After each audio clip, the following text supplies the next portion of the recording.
Silakan. Aturan urusan mesyuarat dan usul-usul penerangan daripada Yang Amat Berhormat Perdana Menteri di bawah Peraturan Mesyuarat 14 dalam kurungan 1I.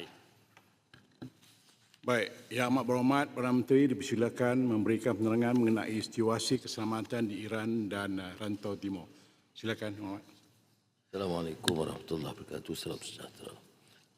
Tuan Yang Dipertua, izinkan saya terlebih dahulu merakamkan takziah kepada Republik Islam Iran, terutama atas pemergian Syahid Ayatullah Ali Khamenei, seluruh keluarga bangsa, para pemimpin serta komuniti pendidikan yang terbunuh akibat serangan bom oleh rejim Zionis Israel dan Amerika Syarikat.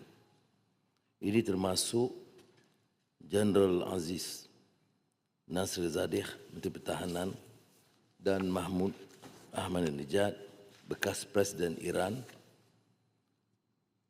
pimpinan Angkatan Bersenjata.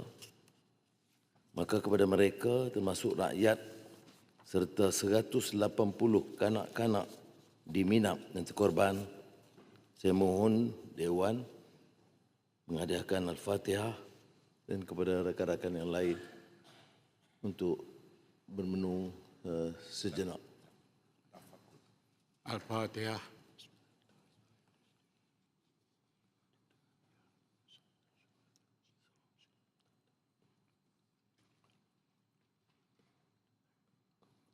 Dan saya yang bertua,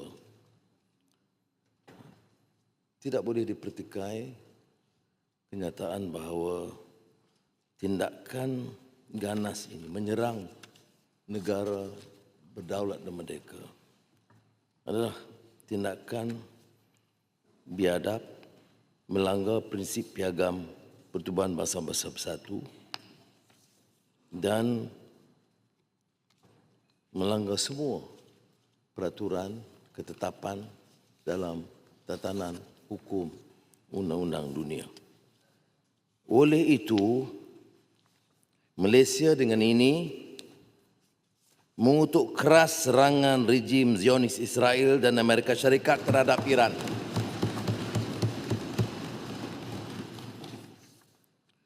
Dan kita berpandangan bahawa tindakan ketenteraan yang berterusan ke atas negara bebas dan merdeka Iran, betapapun perbezaan dasar dan sikap terhadap negara tersebut, bertentangan dengan prinsip yang disepakati oleh dunia. Dan tindakan ketenteraan berterusan itu tentunya berisiko, malah telah bermula menyebabkan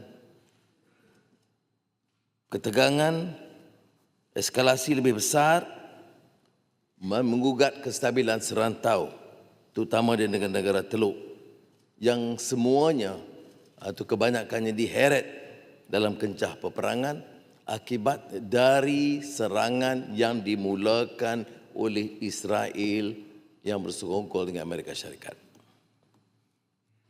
Tentunya sebagai negara bebas dan merdeka, Malaysia hanya mampu menyeru supaya gencatan senjata berlaku tanpa syarat, dengan serta-merta, dan kalaupun ada asas pertikaian, ia harus kembali ke meja rundingan secara konstruktif.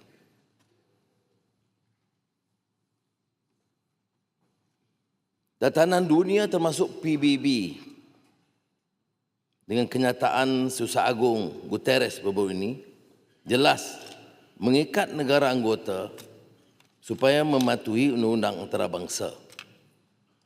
Namun Israel salah satu-satunya negara yang terus-menerus melanggar ketetapan antarabangsa.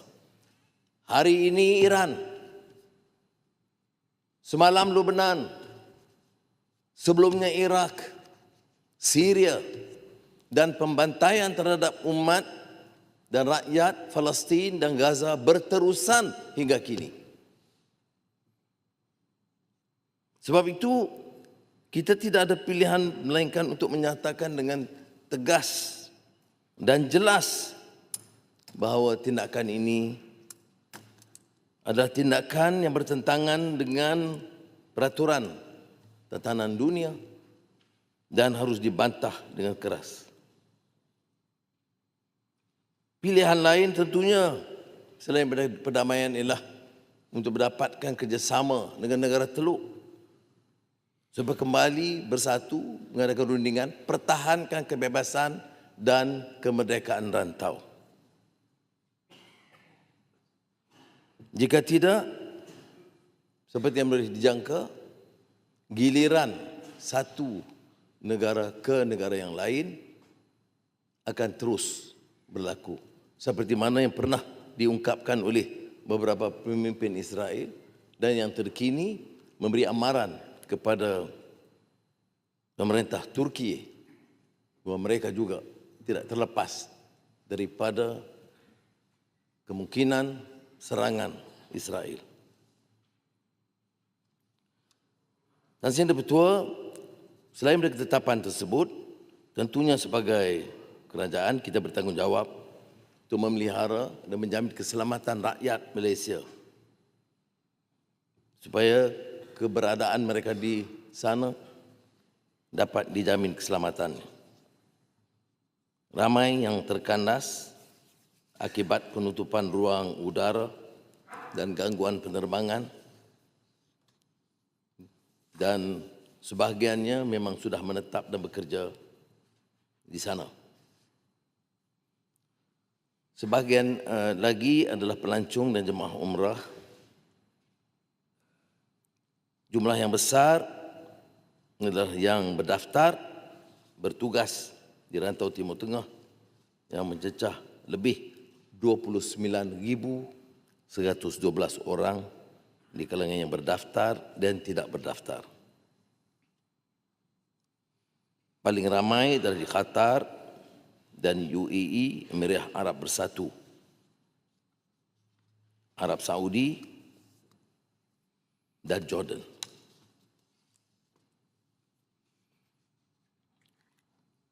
Kita, terutamanya Wisma Putra, sedang memantau dari dekat.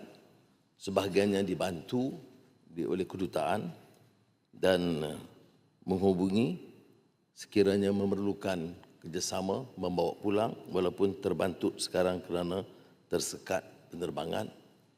Penerbangan dibolehkan dari Arab Saudi, tapi di negara lain masih lagi belum mendapat kepastian.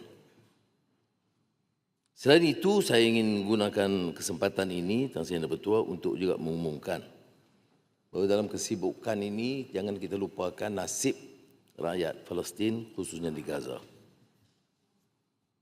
Kerana sebaik saja peperangan meletus atau serangan daripada Israel itu dimulakan, maka pintu masuk Rafah, Gaza juga ditutup di bulan Ramadan ini dan menyebabkan bantuan makanan, perubatan kepada rakyat terbantut oleh dan keadaan mereka tentu jauh lebih gawat. Pada 1 Mac semalam telah melancarkan misi bantuan kemanusiaan sumut darat 30 kontena Malaysia ke Gaza yang akan membawa sebanyak 30 kontena bersaiz besar dengan muatan sebanyak 374 tan bahan makanan dan kit kebersihan ke Gaza sebagai tanda solidariti rakyat Malaysia. Sumut darat menandakan komitmen kita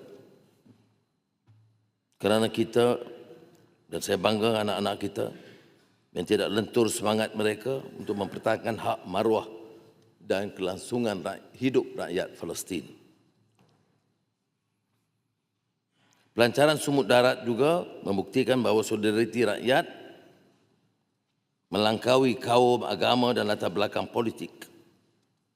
Dan kita konsisten untuk berdiri teguh mempertahankan hak rakyat Palestin dan dalam keadaan sekarang membantu meringankan beban hidup akibat kezaliman rejim Zionis Israel. Ya, Kementerian Luar tentunya akan terus mengaktifkan bilik gerakan memantau dari dekat dan kita berjamin kita akan lakukan apa yang munasabah dan mampu untuk membantu termasuk melalui bantuan konsuler, nasihat perjalanan bagi rakyat Malaysia. Sama ada yang terkandas untuk memilih untuk pulang ke negara mereka. Akhirul kalam, Tan Sri Yang Di-Pertua, saya ingin menjelaskan bahawa untuk Malaysia sebagai negara berkembang kecil, tidak mudah memberikan ketetapan begini. Kerana bila berhadapan Israel, apalagi Amerika Syarikat, tidak banyak negara yang tegas menyatakan pendirian mereka. Tapi saya berunding dengan rakan-rakan saya, kita mengambil keputusan dan ketetapan untuk menyatakan yang hak dan yang konsisten dengan dasar kita selama ini. Ya, menghormati kebebasan dan menentang segala bentuk pencerobohan oleh mana-mana negara terhadap negara lain. Dalam kes ini, tidak boleh kita pertikai bahawa apa yang dilakukan oleh Israel dengan dukungan Amerika Syarikat itu sudah nyata pelanggaran prinsip tatanan dunia. Dan oleh itu, Malaysia mengulangi pendirian kita, mengutuk serangan dan menuntut supaya dihentikan perbalahan dan mencari kedamaian di rantau Teluk dan juga Iran. Terima kasih. Baik.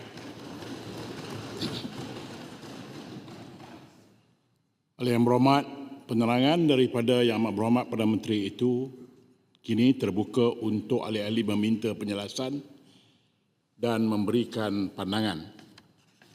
Saya telah pun menetapkan supaya 3 orang setiap sebelah sini dan belah sana juga akan mengambil bahagian. Oleh kerana saya membacakan nama-nama mereka yang akan mengambil bahagian dalam perbahasan ini.